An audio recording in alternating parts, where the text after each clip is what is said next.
L'étendue d'eau est calme et son attitude est douce. Endroit inconnu pour le lieutenant Helmut Schwiesenbach, statique sur une barque qui se laisse voguer. Vêtu d'une vieille tenue étanche et jaunâtre, certainement par délavement, le policier a le regard dans le vide, tout en tenant sa canne à pêche. La conviction spirituelle d'Helmut semble toucher son aptitude à attraper un quelconque poisson. Le représentant des forces de l'ordre, d'un réflexe radical dû à ses origines allemandes, mouline d'un mouvement de poignet souple. L'eau est toujours silencieuse, mais gronde d'un seul coup. Se levant avec brutalité, et ni une ni deux, Helmut chute. Il se fait emporter par les eaux, la mer a changé d'attitude et emporte le pêcheur du jour. Il essaye de nager avec toutes ses forces, mais il coule, envahi par une puissante charge, comme un aimant. Helmut est à bout, ses bras et ses jambes s'engourdissent, pendant que l'eau douce s'accumule dans ses sinus et ses bronches. Une sensation parcourt ses omoplates, puis il se crispe. D'immenses ailes blanches lui poussent sur le dos. Il s'agite et souffre le martyre. Ne pouvant que s'étonner de la situation, instinctivement, il bat des ailes comme s'il était né avec ou avait appris très vite à les manier. Il vole à travers les eaux, mais en vain. Sa chute ne fait qu'être plus violente. Tombé de son piédestal d'espoir, il se noie.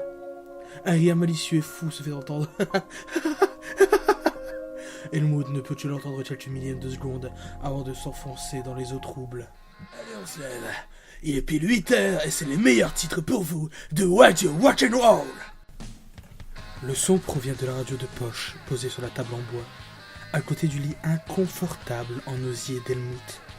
Il se réveille brusquement à cause de la voix grave du bot radio. Il est debout plutôt que d'habitude, mais son inconscient ne l'a pas aidé. Il a une goutte de sueur sur le front qu'il dégage rapidement.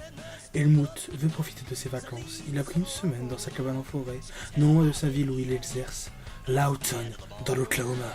Le lieutenant jette un œil à travers le petit hublot pour voir le temps dehors. Le temps n'a pas été pluvieux. La Bandit, moto d'Helmut, aura une parfaite adhérence. Il se fait réchauffer la moitié d'omelette de la veille pour le petit déjeuner avec quelques toasts bien grillés. Un peu de persil et il sera prêt à faire ce qu'il avait prévu. Sur un fond de Bat to the Bone de George Thorogood, il fait l'inventaire en posant son pistolet calibre 9 mm sur la table, à côté d'une lampe torche et d'un panier en osier. L'osier était ce que préférait son ex-femme Hélène. Il avait ramassé un peu de tout après le divorce, pas pour la nostalgie, mais pour le côté pratique. Elle se remariait à un certain Harper, un militaire apparemment. Maintenant, Helmut profite de sa liberté et de sa solitude, loin des délinquants de Lawton. Aujourd'hui, il est prévu d'aller faire un tour de moto près de la colline qui domine le paysage du bois. Un accès pour grimper à moto ou à pied devrait se trouver facilement. Mais quelque chose bloque l'esprit d'Helmut. Une pensée assez banale lui échappe, mais il n'arrive pas à remettre le doigt dessus. C'est son père qui lui avait confié que certains champignons avaient des vertus pour faire revenir la mémoire. Sa migraine se guérira certainement avec l'air de la promenade. Un tableau étrange se profile alors, une fusion entre le grondement de la moto et l'activité de la petite cueillette. Voilà le programme du lieutenant. Mais était-ce vraiment une bonne idée, celui de fortune inconfortable? J'ai mal à l'omoplate. Il quitte la cabane en rondin, se met de l'eau sur le visage avec d'une pompe à eau et un seau. Ses poils de torse hirsutent, transparents à travers sa chemise de trappeur. Il grimpe sur sa moto, enlève le cri qui démarre. Le policier parcourt les étendues moyennement luxuriantes de ce bois qui a tout de même su garder sa propreté. Il y a bien quelques douilles de chasseurs traînant par-ci par-là, mais ils ont certainement été assez respectueux pour ne pas laisser leurs capsules et canettes de bière.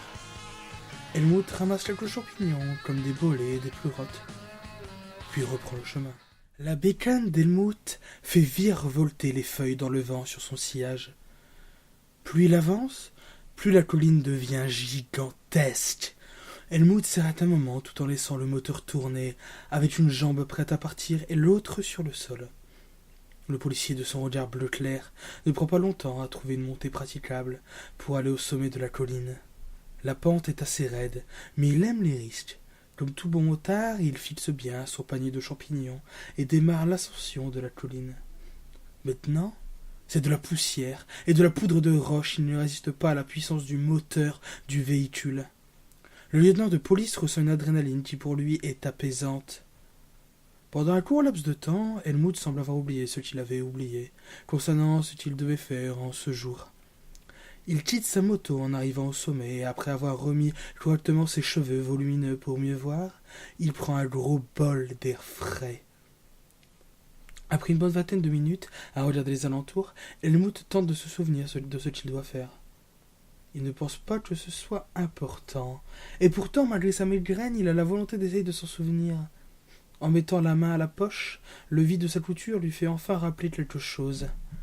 Ouais, ce vieux comte Benny me doit une cartouche de club. La prochaine destination pour Helmut, alors que le soleil indique encore 11 heures, l'aller-retour ne devrait pas être long, sauf si Benny conteste la dette. Il est le voisin de cabane du lieutenant. Helmut lui refile toujours pas mal de cigarettes alors qu'il en a tout le tour du ventre. Malgré un caractère de cochon, Helmut esquisse un bref sourire en sachant qu'il va aller saluer ce gredin d'agent d'entretien. Officiant à Oklahoma, il a le talent d'un concierge, sans l'être. Le lieutenant décide de reprendre sa moto et descend de la colline, sans oublier son panier de champignons. Il repasse à sa cabane, toujours sous un soleil battant.